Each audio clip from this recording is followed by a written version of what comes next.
ओम शांति। आज जो अव्यक्तवाणी हम देख रहे हैं उसकी डेट है 5/2/72, 5 फरवरी 72। नशा और निशाना।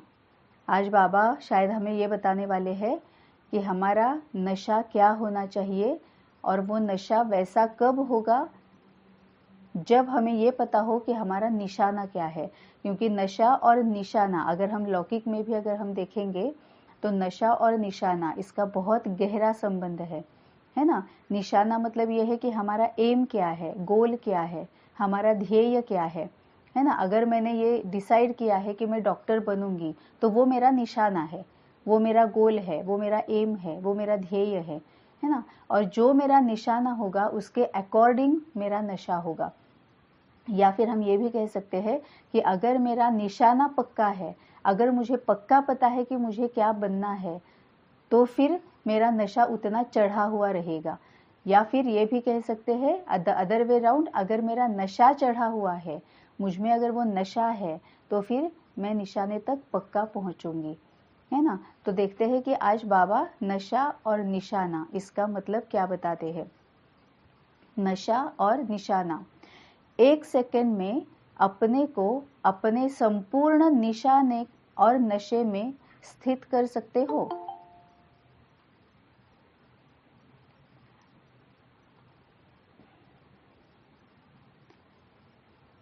एक सेकंड में अपने को अपने संपूर्ण निशाने और नशे में स्थित कर सकते हो। संपूर्ण निशाना क्या है उसको तो जानते हो ना। जब संपूर्ण निशाने पर स्थित हो जाते हैं तो नशा तो रहता ही है। अब यहाँ पर बाबा ने हमें ही पूछा है कि तुम जानते हो कि तुम्हारा संपूर्ण निशाना क्या है। अब यहाँ पर सबसे पहले तो हमें ये सेल्फ चेकिंग करनी पड़ेगी कि हमारा संपूर्ण निशाना है क्या। तो संपूर्ण निशाना ये हो सकता है कि मुझे आत्मिक स्थिति में रहना है, ये हो सकता है कि मुझे बाप समान बनना है, या फिर पवित्र संपूर्ण बनना है, कर्मातीत बनना है ना, पवित्र बनना है। तो आज हम सेल्फ चेकिंग करेंगे कि सबसे पहले तो हमारा निशाना क्या है, हमारा एम क्या है, हमारा गोल क्या है, हमारा ध्येय क्या है, ये जानना बहुत ज़रूरी है। क्योंकि अगर हमारा निशाना ही हमें पता नहीं है तो हम फिर वो एरोज जो है, वो बाण जो मारने हैं, वो हम मारेंगे कहाँ, है ना। तो हमें सबसे पहले तो हमारा निशाना जानना बहुत ज़रूरी है। तो आज हम होमवर्क ये लेंगे, सबसे पहले बहुत अच्छे से हम सेल्फ चेकिंग करेंगे, बाबा के साथ बात करेंगे और जान लेंगे कि कौन सा ऐसा निशाना होना चाहिए जिसकी वजह से अगले कल्प में हमें ज़्यादा से ज़्यादा हम संस्कारों को ही यूज़ कर सके, है ना। नहीं तो क्या होता है कि हम अगले कल्प में जाएंगे तो जब तक संगम युग नहीं आएगा तब तक तो बाबा भी नहीं होगा। अगर बाबा नहीं है तो हमें पता ही नहीं है कि हमें किसी को पूछना है या फिर किसी के साथ कनेक्टेड रहना है या किसी के साथ कंबाइन स्वरूप में रहना है, ये हमें पता ही नहीं है। हम वो सब कुछ भूल जाएंगे, है ना। और फिर हम क्या होगा, हमारे जो अभी हमने जो संस्कार हमारे में जो भरे हुए हैं उसी संस्कारों के साथ हम चलते रहेंगे। तो सबसे पहले तो हमें ये जानना बहुत ज़रूरी है कि हमारा निशाना क्या है। तो बाबा के साथ बैठेंगे और हम ये बाबा को पूछ लेंगे कि बाबा ऐसी क्या बात है, ऐसा क्या निशाना होना चाहिए जिसकी वजह से अगले कल्प में मैं ज़्यादा से ज़्यादा संस्कारों को ही यूज़ करूँ, मैं किसी के भी प्रभाव में नहीं आऊँ, मैं कहीं और मेरा ध्यान ना भटके, है ना। तो ऐसा ये फिर ये संस्कार हमारा क्या होना चाहिए, ये हम बाबा को आज पूछ लेंगे। ये हमारा आज का होमवर्क है कि बाबा को पूछना है कि मेरा ऐसा निशाना मुझे बताओ जिसकी वजह से अगले कल्प में मैं संपूर्ण संस्कार में ही ज़्यादा टाइम बिताऊं। तो जब संपूर्ण निशाने पर स्थित हो जाते हैं तो नशा तो रहता ही है। अगर निशाने पर बुद्धि नहीं टिकती तो नशा भी नहीं रहेगा। निशाने पर स्थित होने की निशानी है नशा, निशाने पर स्थित होने की निशानी है नशा। तो ऐसा नशा सदैव रहता है। अब यहाँ पर हमें बहुत अच्छे से समझना पड़ेगा कि नशा मतलब क्या है ना। अब जैसे हम लौकिक में देखते हैं कि जब कोई नशा करता है, सब्सटेंस अब्यूज़ करता है, कि शराब पीता है या फिर कुछ जो होता है ना, बीड़ी सिगारेट, फिर वो चबाने का जो कुछ भी होता है, तो ये जब नशा करते हैं तो वो क्या होता है, हमेशा उनके दिमाग पर वो चढ़ा रहता है, उनके मन पर वो चढ़ा रहता है। अगर उनको नशा है तो इफ़ दे आर एडिक्टेड, है ना, उनको वो अगर आदत लगी पड़ी हुई है, उनको वो लत लगी हुई है ना, तो क्या होता है कि वो मन और बुद्धि में, वो हमेशा मन और बुद्धि पर चढ़ा रहता है। दूसरी बात ये भी एक होती है कि जो कुछ भी वो देखते हैं, है ना, तो वो उनका देखने का नज़रिया भी ऐसे होता है कि वो नशा जो वो करते हैं उसके इर्द गिर्द ही घूमता रहता है। अगर मैं कुछ काम भी कर रही हूँ तो बैक ऑफ द माइंड, मन के पीछे क्या चल रहा होता है कि हाँ, अब ये काम होने के बाद मुझे वो करना है, ये काम होने के बाद मुझे ये करना है, रात को जैसे ही शाम हो जाती है मुझे ये करना है ना, जैसे मैं सुबह उठती हूँ मुझे वो करना है। तो लौकिक में, भौतिक में भी जब नशा करते हैं तो वो हमेशा मन बुद्धि पर चढ़ा रहता है। वैसे ही और क्या होता है कि अगर सपोज घर पे, दूसरा एग्जांपल ले सकते हैं कि घर पे अगर 10 लोग खाने के लिए आने वाले हैं तो हमारे मन और बुद्धि पर वही चलता रहता है। जब तक वो 10 लोग आकर अच्छी तरह से खाना खाकर खुश होकर चले नहीं जाते हैं, तब तक हमारे मन बुद्धि पर वही नशा चढ़ा रहता है, हम उसी के बारे में सोचते रहते हैं। अदरवाइज हम इतना नहीं देखेंगे कि मार्केट में कौन सी सब्जी ज़्यादा अच्छी है, कौन सी ज़्यादा आई है, कौन सी कम आई है, कौन सी मैं करूँ, इतना नहीं सोचते हैं।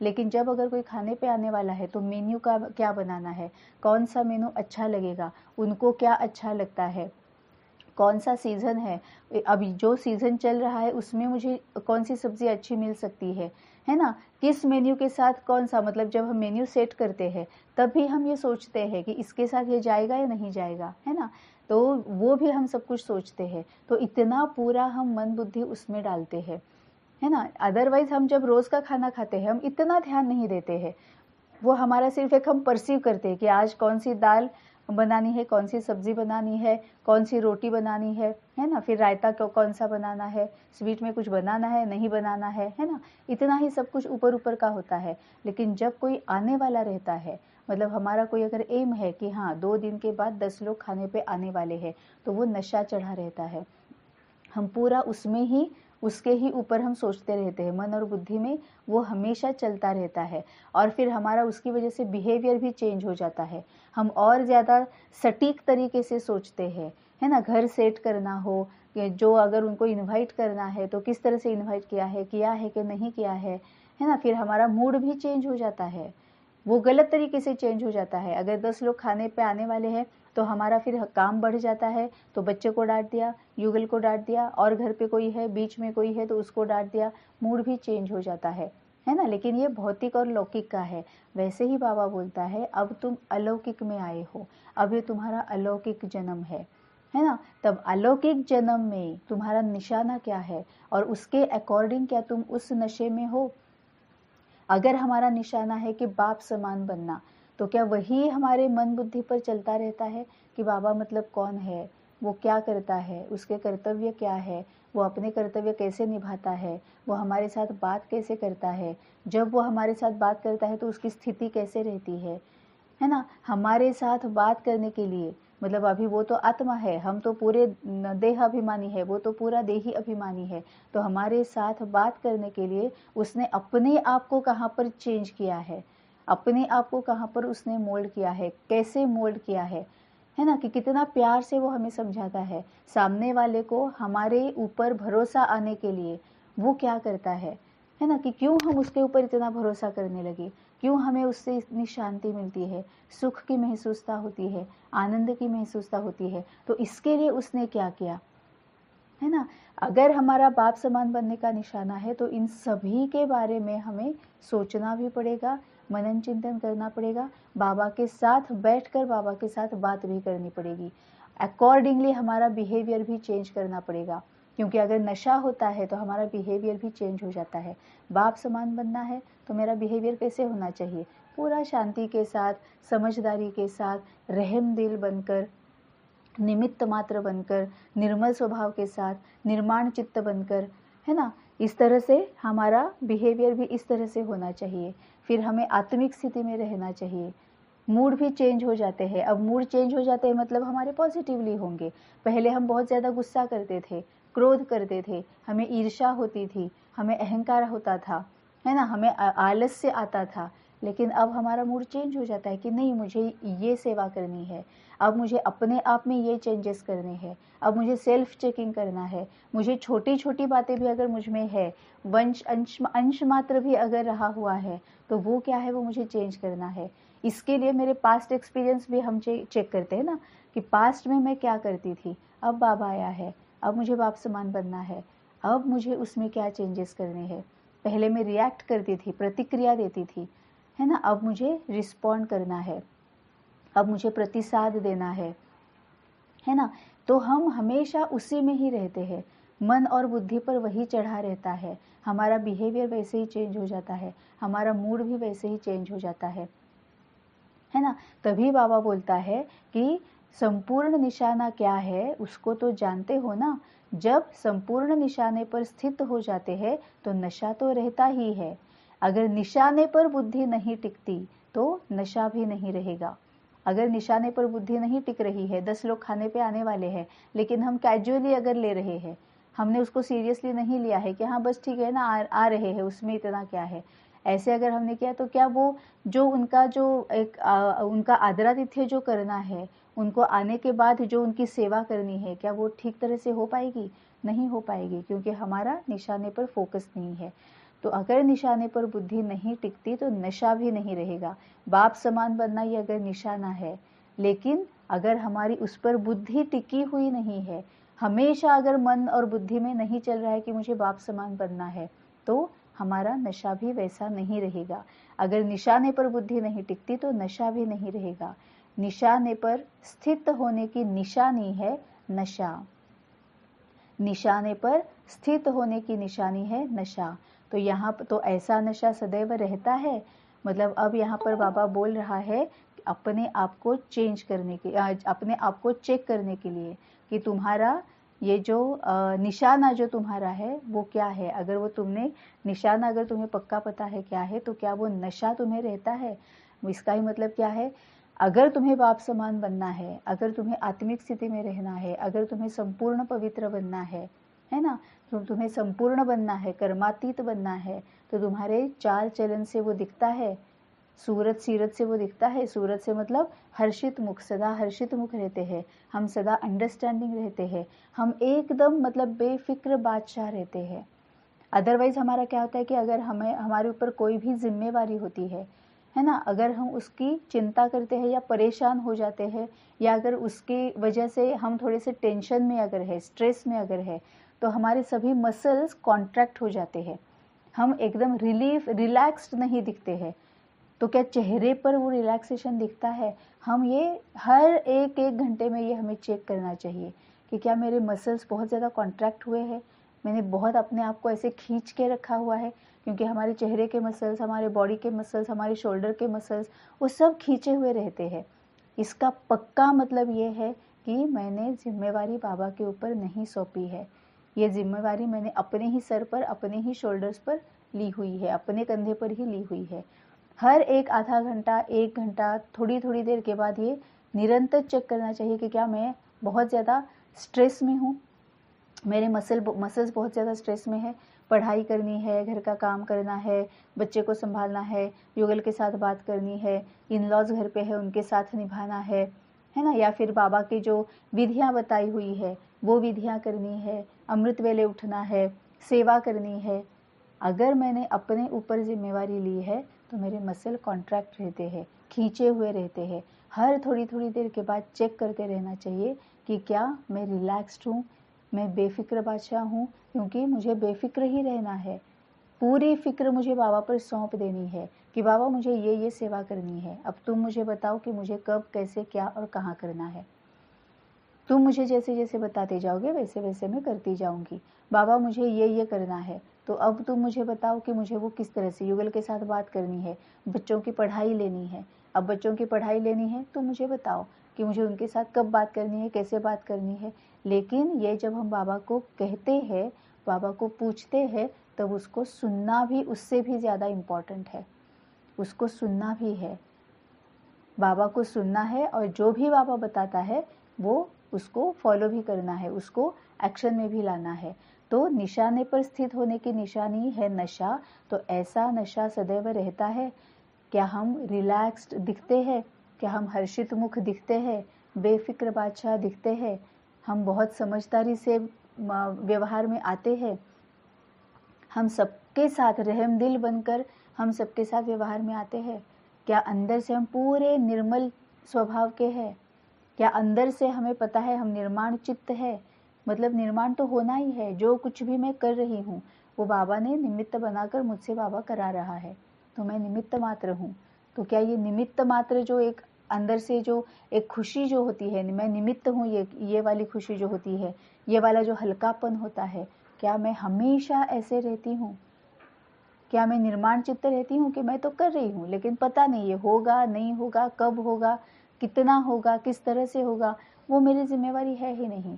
मुझे बाबा ने करने के लिए बोला है तो मुझे करना है ना। फिर बाबा देख लेगा, किसी को अच्छा लगता है, किसी को अच्छा नहीं लगता है, वो जिम्मेवारी बाबा की है ना। तो क्या ये सब कुछ, अगर ये नशा जो है वो सूरत सीरत से, चाल चलन से, मेरे देह बोली जो हमारी होती है, या फिर संकल्प हमारे जो होते हैं, हमारे बोल जो होते हैं, क्या उससे ये नशा बाहर दिखता है? हमें खुद को महसूस होता है? क्या मैं हार्मनी में रहती हूँ? जो सोच रही हूँ वही बोल रही हूँ और वही कर्म में आ रहा है ना। अगर बाप समान बनना है तो सबसे पहले तो वही चाहिए कि जो कुछ मैं सोच रही हूँ वही मेरे मुंह से निकल रहा है और वही कर्म में आ रहा है। तो क्या हार्मनी है मेरी सोचना, बोलना और करना? इसमें क्या हार्मनी है? इसमें क्या कोऑर्डिनेशन है?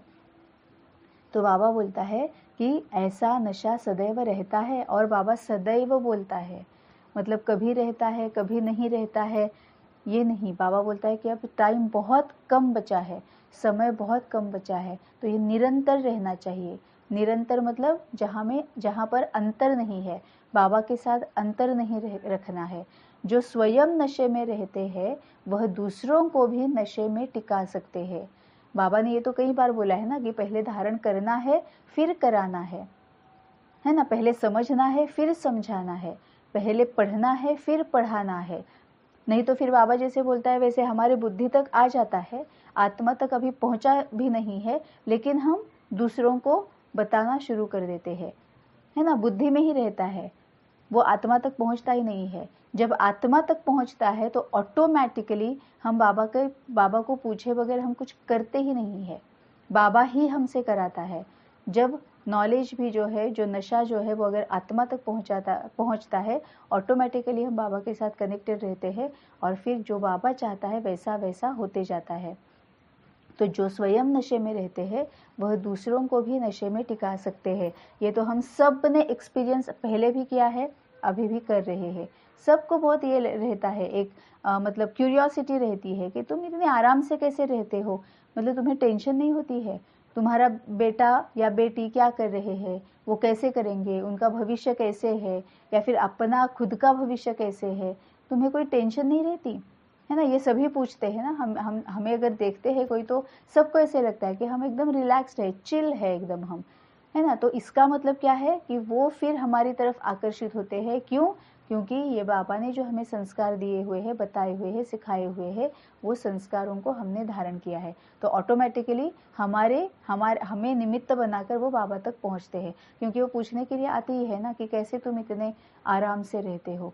ऑटोमेटिकली हम बताते हैं कि हाँ ये ऐसे ऐसे है। फिर हम लॉ ऑफ कर्मा बताते हैं, लॉ ऑफ टाइम बताते हैं, लॉ ऑफ नेचर बताते हैं, बाबा के बारे में बताते हैं, लॉ ऑफ जो बाबा सुख दुख के बारे में बताता है उसके बारे में, ज्ञान के बारे में बताते हैं।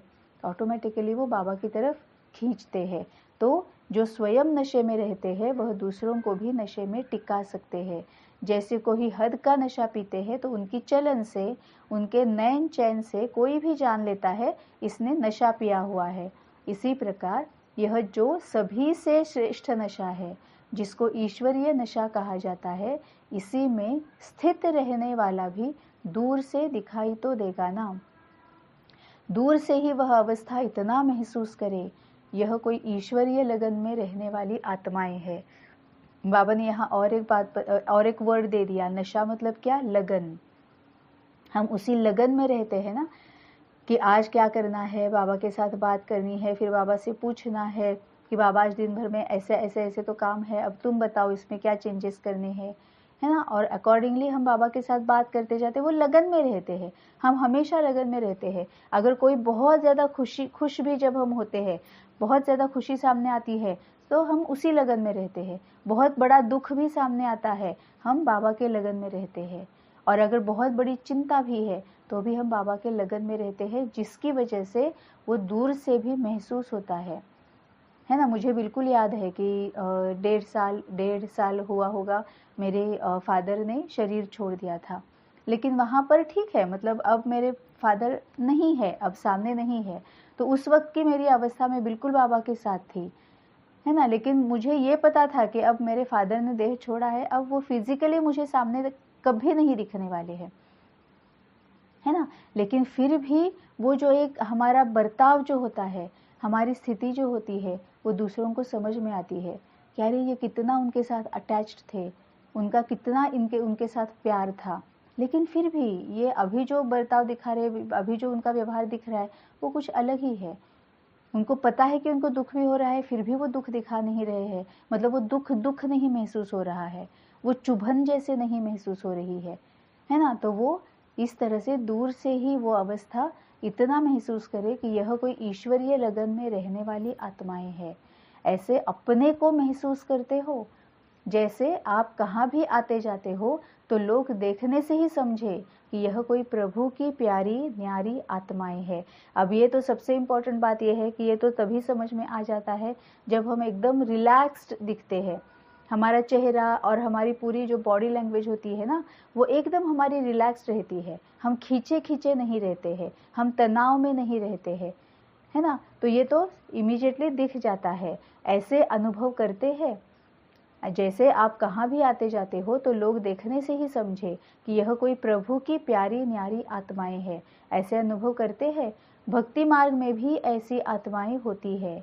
उन्हों के नैन चैन से प्रभु प्रेमी देखने आते हैं। नैन और चैन, नैन से बाबा मुर्रे में बताते हैं ना कि तुम्हारे नैन से ज्वालामुखी दिखनी चाहिए। अब ज्वालामुखी मतलब ये बाबा कभी भी ये भी कहता है कि तुम्हारी आंखें लाल दिखनी चाहिए, ज्वालामुखी जैसी। अब इसका मतलब क्या होता है कि नैनों में एकदम ना, एक्चुअली वैसे तो बाबा के साथ जुड़े हुए हैं, लेकिन फिर भी नैनों में एकदम शांति होती है।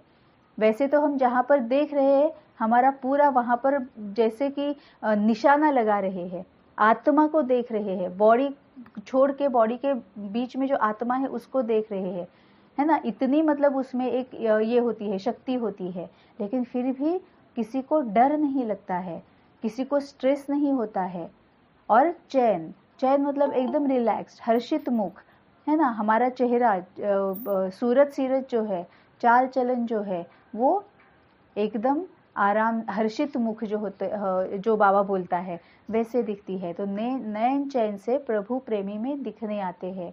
तो ऐसी स्थिति दुनिया में रहते हुए, ऐसी कारोबार में चलते हुए समझते हो कि यह अवस्था रहेगी, या सिर्फ लास्ट में दर्शन मूर्त की यह स्टेज होगी।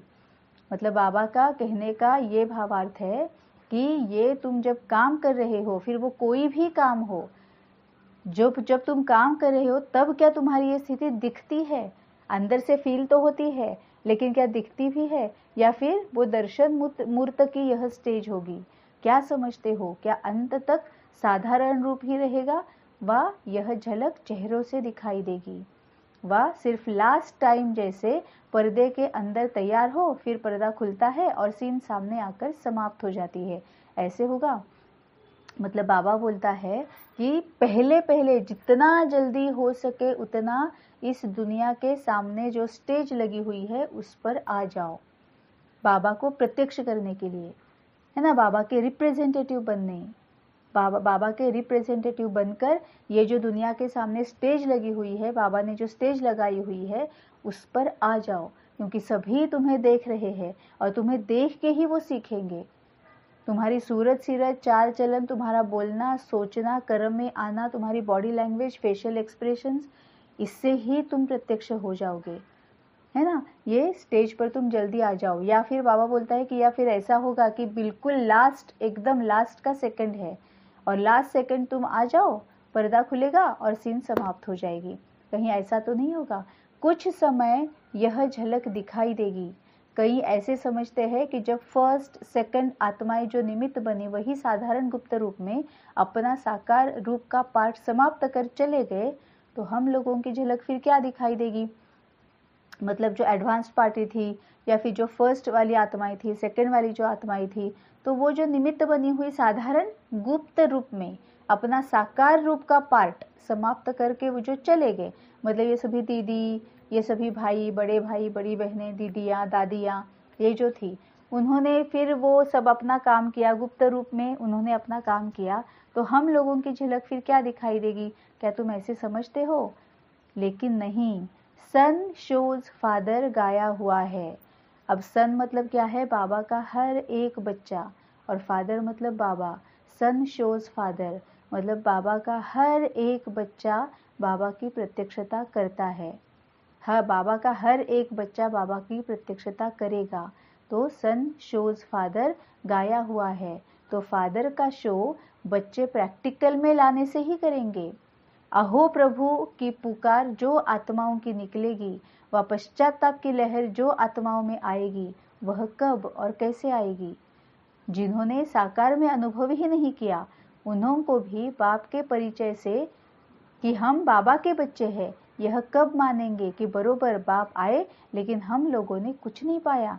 तो यह प्रैक्टिकल रूहानी झलक और फरिश्तेपन की फलक चेहरे से, चलन से दिखाई दे। मतलब बाबा बोल रहा है कि ब्रह्मा बाबा के साथ सभी बच्चे थे ना, ये दादियाँ और दीदियाँ और ये सभी बड़े भाई बहन, ये सभी थे।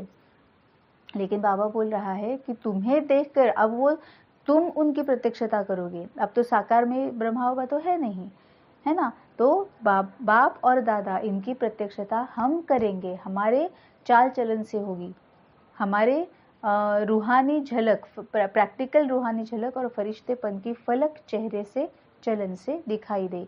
अपने को और आप निमित्त बनी हुई आत्माओं की स्टेज को देखते हुए अनुभव करेंगे बाप ने इन्हों को क्या बनाया, और फिर पश्चाताप करेंगे। मतलब बाबा बोल रहा है कि अभी तो वैसे बाबा की जो पहचान है वो हम सभी कर रहे हैं, सबको हम बाबा की पहचान दे रहे हैं, बाबा के बारे में समझा रहे हैं, मनसा सेवा से, संकल्प सेवा से हम उनको बाबा की तरफ जाने के लिए समझा रहे हैं। लेकिन वो अभी पूरी तरह से ये जो भौतिक सतयुग जो है उसमें वो धसे हुए हैं, उसमें वो खोए हुए हैं, तो वो इस तरफ ध्यान नहीं दे रहे हैं। तो बाबा बोल रहा है कि जब आप मुझे प्रत्यक्ष करोगे वेल इन एडवांस, समय रहते तुम तैयार होकर, संपूर्ण होकर, कर्मातीत होकर जब स्टेज पर आओगे और अपने चाल चलन से, सूरत सीरत से, संकल्प, बोल और कर्म से जब तुम मुझे प्रत्यक्ष करोगे, तो जो तुम्हें देखेंगे वो ये अनुभव करेंगे कि देखो इन्हों को बाबा ने क्या बनाया है, और फिर पश्चाताप करेंगे। अगर यह झलक नहीं देखते तो क्या समझेंगे? इतना समय ज्ञान तो नहीं लेंगे जो नॉलेज से आपको जाने। मतलब अभी बाबा बोल रहा है कि इसके आगे जो कुछ भी होगा ना वो अचानक से होने वाला है। अब जो टू लेट का बोर्ड एक बार लग गया तो फिर उनको इतना टाइम नहीं मिलेगा कि जितना हमें टाइम मिला है। और हमसे भी पहले जो दादियाँ, दीदियाँ, भाई बहन ये जो थे उनको और भी ज़्यादा टाइम मिला हुआ है ना?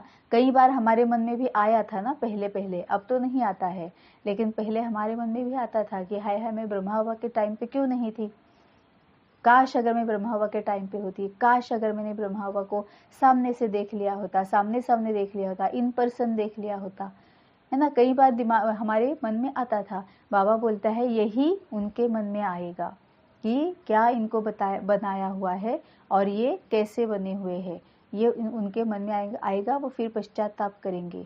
और अगर यह झलक नहीं देखते तो क्या समझेंगे? इतना समय ज्ञान तो नहीं लेंगे जो नॉलेज से आपको जाने, तो इनके पास इतना टाइम ही नहीं है, तो इतना उन्हें ज्ञान लेने का टाइम ही नहीं है। तो यह प्रैक्टिकल चेहरे से झलक और फलक दिखाई देगी।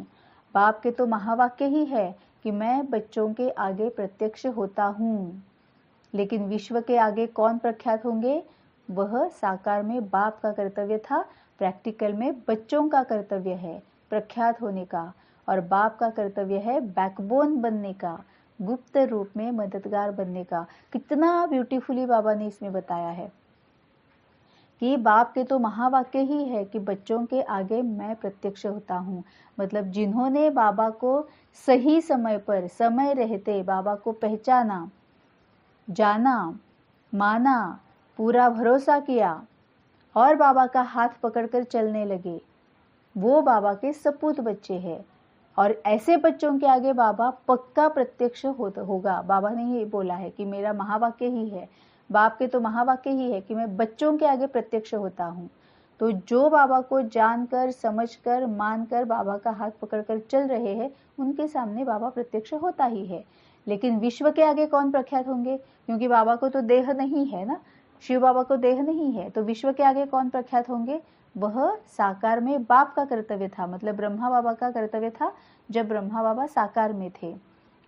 प्रैक्टिकल में बच्चों का कर्तव्य है प्रख्यात होने का। मतलब जो भी शिव बाबा के बच्चे हैं उनका ही कर्तव्य है प्रख्यात होने का, मतलब बाबा को प्रत्यक्ष करने का, या फिर वो जो नेम फेम मिलता है ना, प्रख्यात होते हैं, सब तरफ बोलबाला होता है, वो बच्चों का कर्तव्य है।